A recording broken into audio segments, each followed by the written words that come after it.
What's up guys, it's Yugioh here, welcome back to Yugioh Deck of the Day. Phantom Nightmare has officially released today and we got some special deck to celebrate the occasion. Some of you might wondering what support this deck has beyond the VOICELESS voice engine, but to be honest, that's enough. And gladly, we present you the optimal version of the VOICELESS voice Nekroz deck. And let's be realistic, Nekros are not exactly meta competitor, even with the addition of VOICELESS voice, but the deck synergy is just incredible. If you're a Nekros lover, you should definitely give a try to this build. But before we dive into the video, don't forget to smash the like button, subscribe to the channel with the notification on, and then let us know your thought about the upcoming format. Do you think the brand new VOICELESS voice deck is gonna dominate the meta, or maybe Fire King's gonna become, like the OCG, the best deck of the upcoming format? And now, without further ado, let's dive into the deck profile. Starting off with a monster, we have of course 3 Diviner of the Herald. She is the bread and butter of the deck. She's probably the best normal summon in the game right now. Her effect, whether this card is normal or special summon, you can send one free monster from your deck or extra deck into the graveyard. She's letting you start with 1 card Baron the Flare or 1 card full combo in this build. She's absolutely insane. She's must at 3 in any ritual deck right now. Moving on, we have of course 3 Saphira, Dragon Queen of the VOICELESS voice. She is by far the best VOICELESS voice monster right now. She's letting you by sending 1 ritual spell from your deck to the graveyard to add 1 light ritual monster, warrior or dragon from your deck or graveyard to your hand. She is also a ritual spell. By banishing this card from your graveyard, you can ritual summon 1 light ritual monster, warrior or dragon from your hand. The synergy with Nekros is incredible. If you start with Saphira, you can send 1 Nekros ritual spell from your deck to the graveyard, and if you have, like, let's say Brian or Klaus also in your hand, you can discard the card to make a search, also banish that Nekros spell from your graveyard in order to also activate the effect of the Nekros ritual spell in order to add another ritual spell from your deck to your hand. She is incredible. She is absolutely beautiful. She is must at 3 in this deck build. Moving on, we have 1 Sauravis, Dragon Sage of the VOICELESS voice. His ability is insane. You can shuffle back 2 spell cards, 1 ritual spell, and another one spell card from your graveyard back to your deck, and you can special summon this card from your hand. This ability letting you in the great game to have more resources, especially if you recycle back a Nekros ritual spell, which is very crucial, especially in the late games when you lack out of resources. Sauravis, great choice and the must in every VOICELESS voice deck right now. Next, we have Turo, Prayers of the VOICELESS voice. She's very good. She's an important guard of the ending board. She can be special summoned with effect of Diviner of the Herald by tributing Diviner of the Herald, and also she is searchable with Skull Guardian of the VOICELESS voice. We are only running 2 because we do not want to start with low so often. We truly prefer to start with Saphira along with a Nekros monster, or with Diviner of the Herald along with a Nekros monster, which is much better opening hand than starting with low. So that's the reason we're only running 2 lows. We're not running 1 low, even if in our combo videos and the test count video we was only running 1. Low, of course, is always the best target of your opponent, especially if he is running Bestials and Diddy Crow. Low, it's the target in order to shut down Skull Guardian's effect. So for me, 2 loss is mandatory, 3 is too much, especially in this build. So 2 loss perfectly fine. Next, we have another target of the effect of Diviner of the Herald, Did Sprite. This is level 1 for returner monster. You can special summon Did Sprite by tributing Diviner of the Herald, and with Trias, along with Trias, you can go to Baron the Flare. If you want to play around Handtraps and you have an access to law, Did Sprite, of course, is the best option. Next, we have 1 Trias Erratica. He is the best target of Diviner of the Herald right now. You can send Trias to the grave with the effect of Diviner, then you can special summon Trias by tributing Diviner and go to Law or Did Sprite. Moving on to the hand trap, we have of course the 2 best hand trap of the game right now. We have Ash Blossom and Joy Spring. She is the best hand trap of the game, absolutely mandatory in every deck at 3. Next, we have of course 3 Doran Lockbird playing in meta with VOICELESS voice and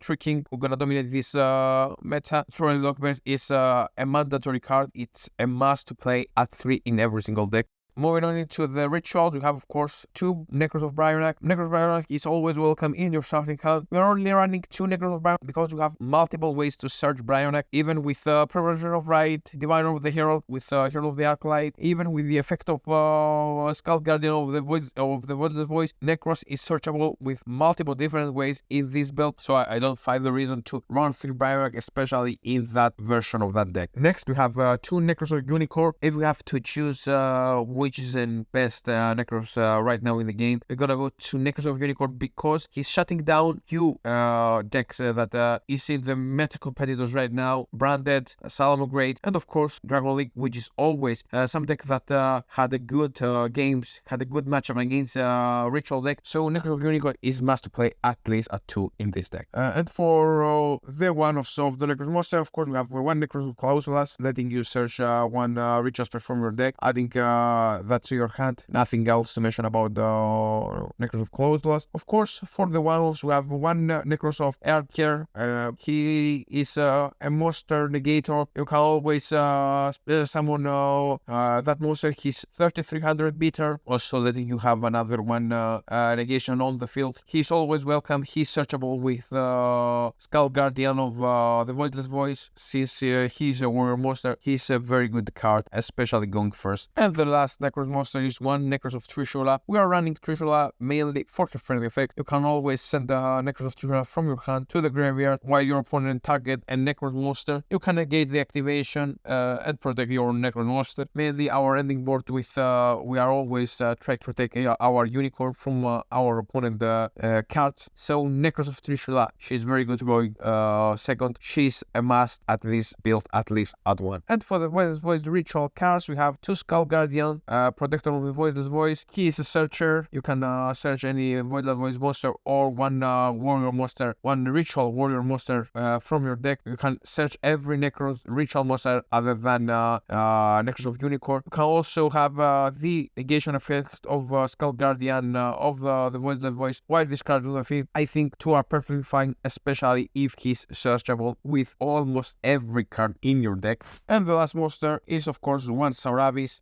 He has 2 incredible effects. His first effect, letting you discard this card in order to protect one monster from a target of your opponent card. And the second effect, while this card is face up on the field, you can return this card to your hand. And then if your opponent special summon a monster, you can negate that activation. He's really good in this build, definitely at 1. Moving on into the spells, letting start with the searches. We have of course 3 preparation of right, one of the best starter of the deck, letting you add one Saurabis or one Skull Guardian, along with the Prayer of the Voiceless Voice ritual spell from your deck to your hand, using one card in order to add 2 cards from your deck to your hand. It's incredible. And of course 2 copies of Preparation of Right in order to be able to add the rest of your ritual monster from your deck. 5 copies of the Preparation package is definitely fine. Moving on to the ritual spells, we have of course one Nekros Mirror, one Nekros Kaleidoscope, and one Nekros Cycle. We only run 1 copy of each. Our Nekros package of the ritual monster is little bit more. And of course we have also the effect of Saurabis Dragon Stage of the Voiceless Voice in order to recycle back those ritual spells. So I don't find a reason to run over 1 of each. And of course for the Voiceless Voice ritual spell, we have 2 prayers of the Voiceless Voice. Since you are playing 3 preparation of rights, 2 prayers of the Voiceless Voice are perfectly fine. If you run only 1, sometimes you're gonna find yourself with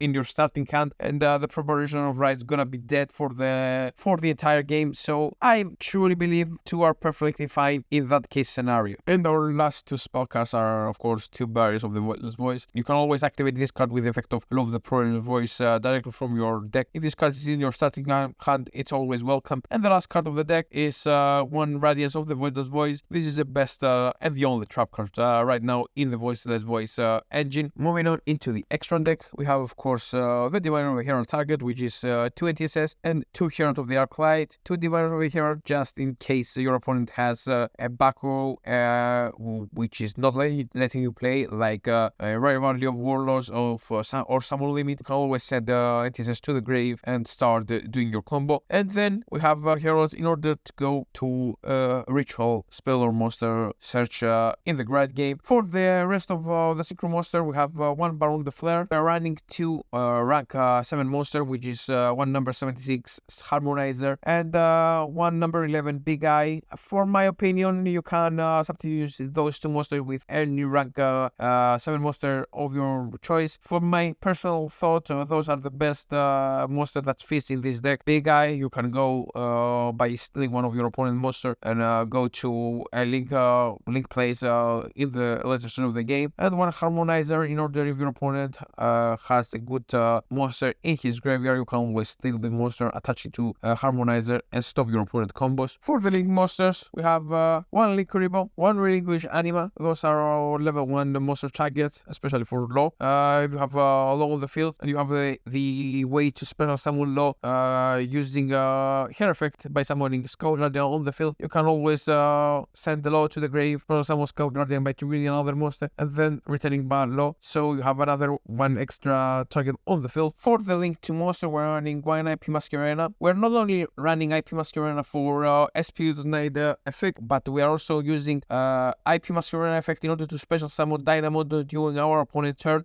If you have the pretty standard Voidless Voice combo on the field, you can always, after the negation of Skull Guardian, to activate the effect of IP Masquerena to special summon Dynamo using your Skull Guardian and IP Masquerena. Special summon Dynamo to activate the effect of Dynamo to target one card on the field and one ritual monster in the graveyard to shuffle both cards back into the deck. And then during your opponent's turn, during the end phase of your opponent's deck, you can tribute Dynamondo in order to re-special summon your Skull Guardian to the field in order to have another one negate during your turn. And of course, one SP Little Knight, which is by far the best Link 2 monster in the game right now. And for the rest of the Link monster, we have one Nightmare Unicorn. And of course, the last monster in our next deck is one Appaloosa. 2, 3, or 4 negates is always welcome in every deck, especially if we can do it during our opponent's turn. So, yep, that's the video, guys. I truly believe that Nekros has a good position to become a good rogue deck in the upcoming format. If you are a Nekros lover, as we mentioned